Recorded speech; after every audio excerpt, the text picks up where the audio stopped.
And you know what? You were a small child. You were fragile. You were tender. And you heard it from mom. You heard it from dad. You heard it from Lolo. You heard it from Lola. By the way, international audience, sorry.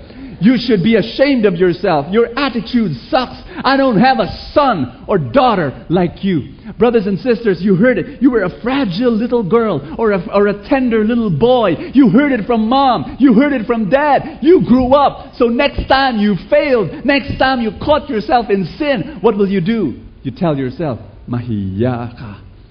Shame on you. You do what you saw. You got me? You got what I'm saying? Here's number 3. Fear. Have you heard this line before? Lintik ang bata ka, tumbigil ka na kung hindi, tatamaan ka talaga. Raise your hand if you heard this line before.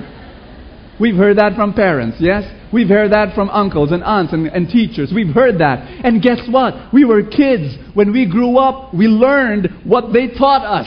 And you know what? When you fall, when you sin, you do the same thing. You use the same weapon. And you scare yourself.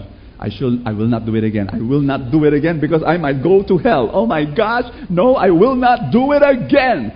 Will it work? Never. It works short term. After a while, you'll not be scared anymore. It will not work. Here's number 4. Hopelessness. Have you heard this line from some parents or from some elders? Wala ka ng pag-asa. Pagod na ako. Bahala ka na sa buhay mo. Sige, magpakasama ka na. Yan naman talaga gusto mo, di ba? Raise your hand if you heard that line before. I mean, let's be honest here. You've heard people. When you were a kid, you heard your parents. Maybe you heard your elder brother. Maybe you heard your teacher say these words. And you received it. And you received it in your heart. And when you grow up, you learned to be hopeless. That when you fall, when you fail, you just copied what you experienced. Am I making sense here? Everybody say this again with me. It does not work. Those things don't work in fighting temptation, in winning the battle against sin. What works? Brother Bo, what works? You know, I know I'm talking about overcoming temptation, but I'm also talking about parenting. Am I right?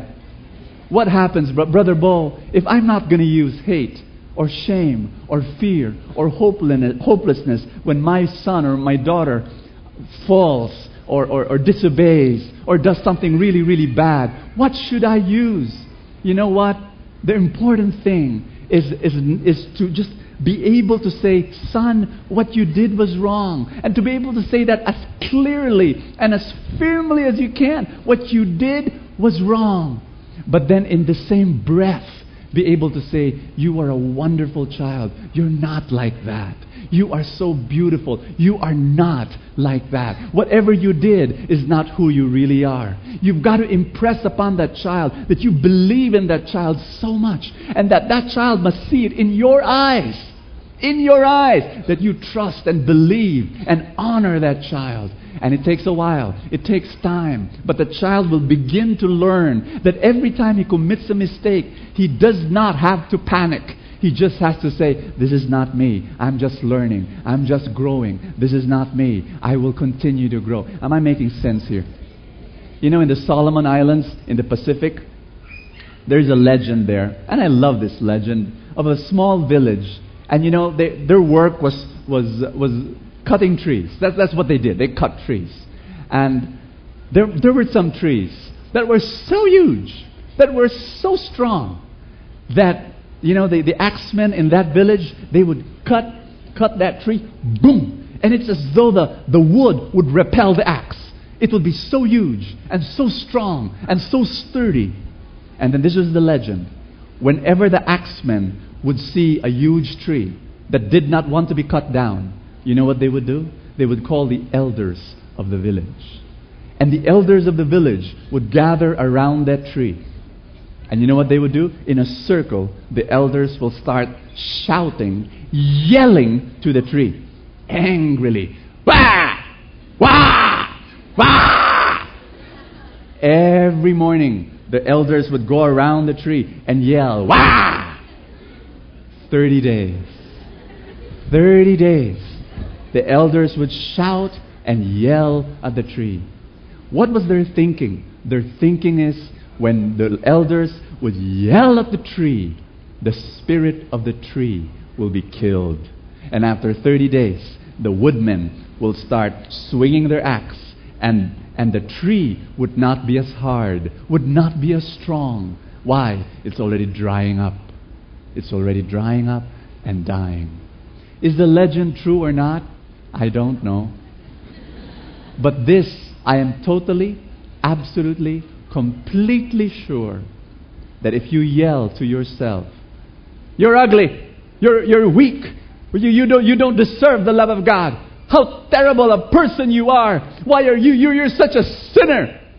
The spirit within you dies. Your human spirit dies. You dry up, and like a big wood, you fall down. You got what I'm saying?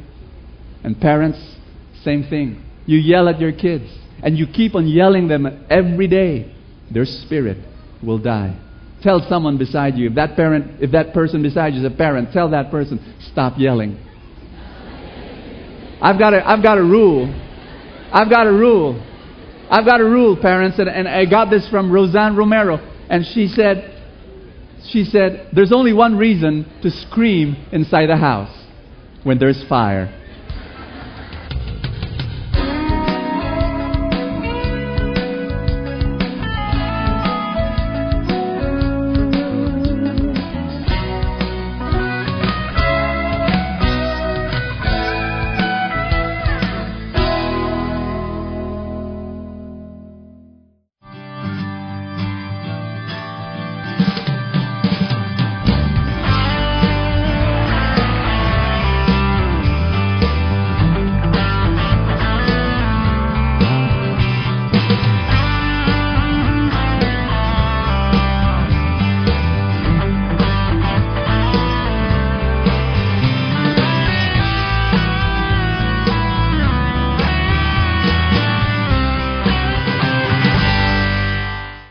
Thank you so much for your monthly tithes and love offering to the Rigmo family, without which this broadcast won't be possible. We know that God will reward you abundantly for your generosity. God bless you.